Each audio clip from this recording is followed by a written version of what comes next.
Okay, everyone, this is my latest project, and I've already begun the seagull.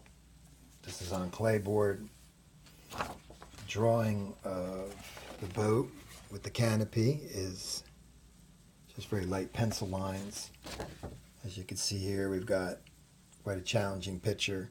The edges are very soft and a lot of out of focus parts, and then of course the seagull is very sharp as I painted this one. Now, I did make a video prior to this one that was about 20 minutes long, and something happened with my camera and it just pretty much was gone. But anyway, just to show you what I did, I prepared another scrap piece of clayboard just to show you how I went about this. All right, so this is your frisket, which is a film that was put down onto the surface that has a light glue on it. Cut it out. I cut this out and used an X-Acto knife, go all around very lightly. Change the blade a lot because every couple of minutes or a few minutes of cutting, it starts to wear the very fine tip. And even though it can still cut other things, it will start dulling and causing you to press harder into the clayboard or any surface. So you have to change the blades a lot. Anyway, I have my paint ready. I'm trying to do this little demo here so that you guys can see what I did before. Okay, one more thing, and that is I use either tape. This is white tape to protect this part of the board, and so I also use super sticky post notes. I like the brand name because the glue is good, and I've used cheaper post notes, that just didn't have this. They would blow off the surface from the airbrush. But anyway, this is another way to patch in and block areas quickly, just to keep the overspray off. It's good for quick, use. So again, it's the post note super sticky. All right, I'm using my Micron airbrush. I mixed black, sepia, a little violet, and probably burnt umber or burnt sienna, and just to make the black brown a little bit more, not just black out of the bottle. I did a test on a piece of paper, and I brought it up to the surface of this and matched it through a little window. Because this video, I don't trust the storage on my phone, so I have to do this quickly. All right. Anyway, we want to go with air on. All right. I could turn this because I'm spraying downward. Micron SB side bottle. Okay, and air on. And then I'll be going back, so it's air on, back and forth for paint on and off. So basically, from a distance, the airbrush creates softness from a distance, and close up it creates a line. So let's get that going. But we don't want to flood this on. You don't want to just blast it and have a mess like that. Okay, you want to have your air on. You want to have let me pin this down so it doesn't blow all over. All right, so basically, air on, and then you turn the paint on. And I'm kind of rocking my finger. From this angle, you're just going to see the spraying, but the rocking of the finger is kind of a back and forth motion. I'm kind of doing a feather stroke, but more from a distance, so it's more of a wide spray. The further that this is the same piece of frisket that was used on the original painting, which was this one. So this is still being used. It's a little bit not sticking right there a little bit, but this is just to demonstrate how I went about it. So you don't want to just flood it on. I'm not worried about the two separate little legs because you can see I successfully did that in the first try, I should say.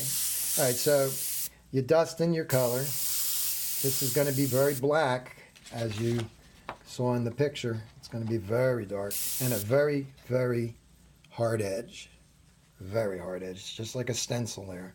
But that's what the bird was, just standing there at the end of the day, resting, getting ready for the end, whatever, going to sleep or wherever they go in the night. But it was a really cool scene.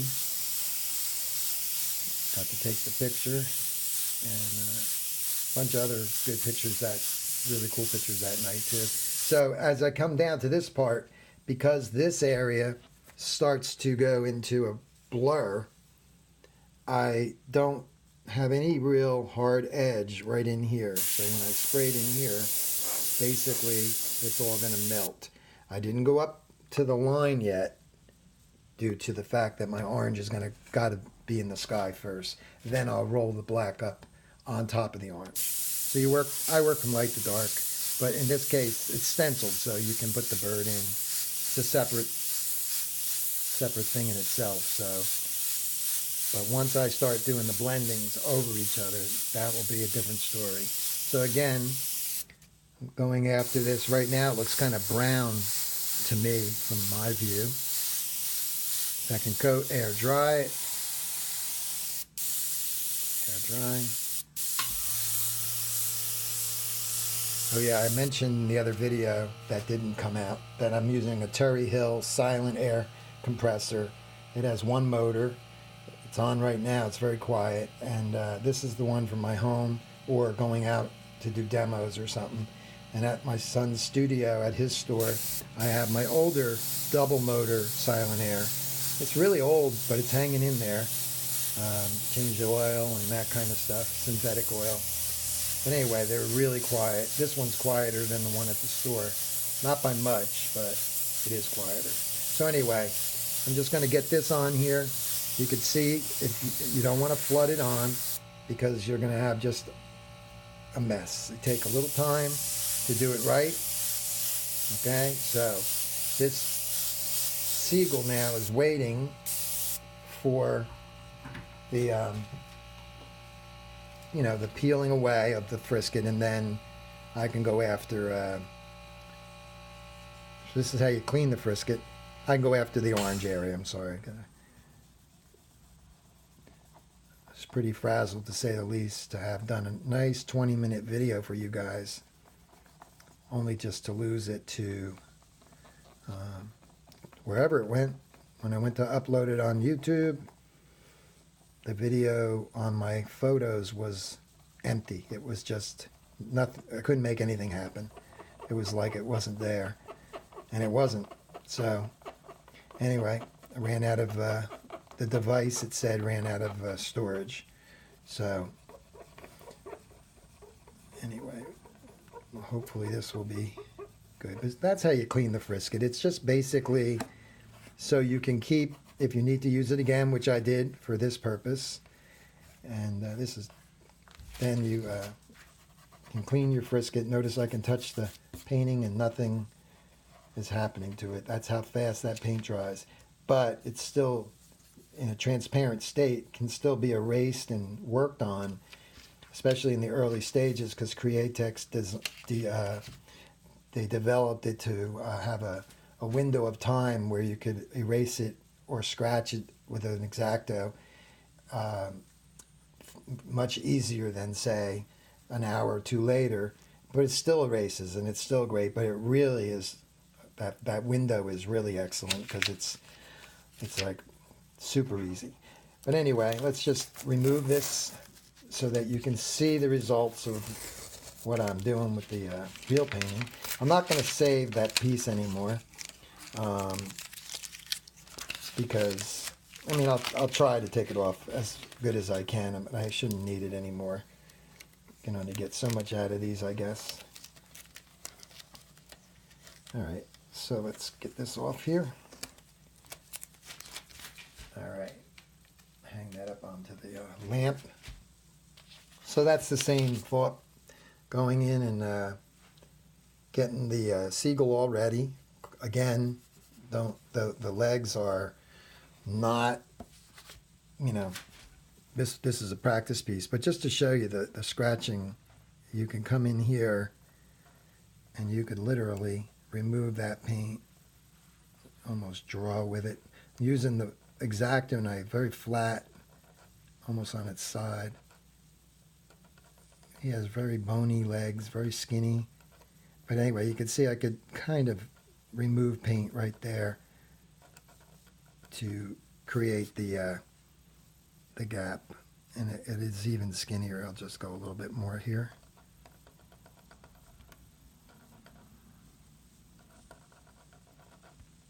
So there's a lot you can do with this paint, that's for sure.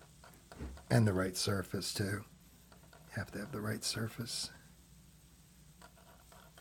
The old crescent board, which was illustration board. My old scrap pieces do not like working on that anymore, but they used to make a really good product a long time ago that was, you know, illustration board, but I use clay board now. And as I forget the company's name, but anyway, they were in France and they went, I think they had a fire and they're gone from, they never rebuilt or anything. But then we had a lot of trouble getting illustration board. And then I came upon this clay board and I'm very happy with it. So anyway, that's it for now. Hopefully this video will take and I can upload it for you. And I appreciate all the newcomers that just joined on. I think I had like, about a week ago, I think I had like 52 subscribers. Now I'm up to about 140, 45 or something like that. So Instagram and the different pages that I, you know, kind of advertised that I had this channel is really paying off. So don't forget to like the videos if you like them. And don't forget to share if you want to let someone else see that there's a channel offering these lessons, okay? And I know there's a lot of channels out there. This is mine. I do teach in person. I teach at a school in Brick, and I teach, you know, locally here in different places. I go out and do it kind of part-time-ish. But anyway, thanks for looking, and I'll see you on the next stages of this really interesting and challenging, but this area is going to be very challenging project. Take care. See you later.